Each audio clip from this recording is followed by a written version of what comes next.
All right. So, this one goes out to the social justice warriors, Black Americans in particular. And, a lot of what the mantra is Black Lives Matter and the NAACP and all them groups like that. All right. So here's the thing. I noticed that one of you guys' major diatribe is that racism is the reason that blacks can't progress in America. And that was because of racist white folks and racist people. Well, I'm going to give you a little insight as to my opinion. What the bigger problem is that black Americans face. Okay, racism, in my opinion, is not the biggest problem black Americans face in America. Financial illiteracy is. The lack of understanding ownership, entrepreneurship. This is what really affects us in America. Now, a lot of you guys probably misunderstood like Mitt Romney when he ran and, Donald Trump when he ran. And they basically gave you the secret right in your face. And the secret is this. In America, it's not about social justice. It is about power. It is about power and money. Okay? That's what wins in America. All right? And that's not saying I agree with it, but I'm saying that that's just how it is. So, when we look at ourselves as African Americans, a lot of us will harp on the past ills that happened to our people in America and all that stuff. And I'm here to tell you this. It's time to let that go and understand that, hey, it happened. There's nothing that we could do to change that. Okay? Don't dwell on it anymore because it holds you back. It holds you back from a lot of things. You take your Al Sharptons and your Michael Eric Dice Clays and all those guys that are always talking about how racism, this and that. But have you noticed that they're like millionaires? Right? They're millionaires. Now, if they're millionaires, where was the racism that stopped them from getting ahead? You see, this is the problem with liberals and the Democratic Party. And how black Americans need to really rethink their political perspective in terms of what it takes to get ahead. Now, basically what the Republicans are telling you is this. You guys don't want big government. You guys don't want us involved in your affairs because if you involve us in your affairs, we're going to run them how we see fit. What they're saying is, why don't you start your own? Right? And once it's going, all the benefits and perks that comes with being an entrepreneur will ensure that they flow your direction. You see, they're calling Donald Trump a racist and all that shit. Donald Trump, in my opinion, is not a racist. He is a money man. He don't give a shit who you are, where you come from. As long as you're making him some money. The only color that matters to him is fucking green. Now, this is my opinion. What I'm giving you guys here. You take black Americans' net worth, spending capacity a year, it's just under $1 trillion. That's more than the GDP of the Philippines and certain other countries. Okay? You take the black church. Now, the black church back during the days of Dr. King and Malcolm X, it was actually worth something. It actually meant something.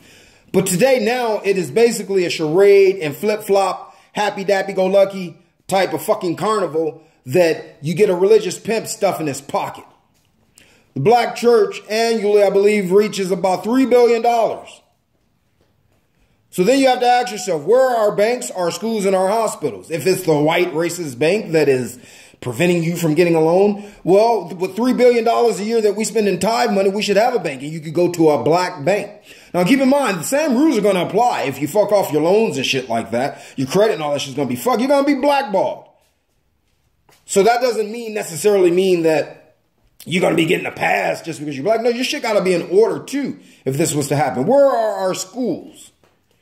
$3 billion a year in tithe money, $1 trillion, damn near $1 trillion net spending worth. Where are our schools to educate our children on becoming business owners and entrepreneurs? Now, a lot of people are going to bring up, are going to think about the Tulsa riots, and which was bullshit, right? The black success had caused some disdain in some white folks. It caused them to tear down the town. Now that we understand and know that that's how they acted, who's to say that, what if we tried that again, right? And this time we should be expecting some type of violence. Why not meet that fire with fire if it's really about defending our children's future? You see, in my opinion, there is no excuse. I don't think that we should be harping on the past. Racism isn't going anywhere. Racism is simply people defending their position within the hierarchy of the food chain of evolution. All right, so racism is just going to be what it is. Okay, now how you navigate that? Like I say, all these liberal leaders and democratic leaders of the African Americans, they're always talking about this shit, but most of those motherfuckers are millionaires, so somehow that shit just missed them. Oh, it didn't happen to them. See, what they're not telling you is this. With the right moves and the planning and the preparation, you can navigate through racism and beat it. It's not about social justice, it's about power. Okay? It's about power. So, that's something to keep in mind for if you're thinking about joining some type of group, Black Lives Matter or All Lives Matter, any of that bullshit. Instead of understanding that maybe, just maybe, we should now start looking at our church, which is the biggest financial institution, and the churches united, across the nation. Why haven't they built us any banks or schools or medical facilities? We tithe all that money, right? Now, sure, some of them got a couple of programs and shit like that, but for the main part, where the fuck is the bank at?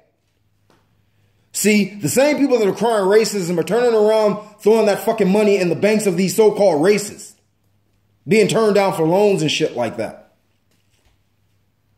Now, Martin Luther King, may he rest in peace. For what it was worth, during his time, Martin Luther King had an idea, and I get it.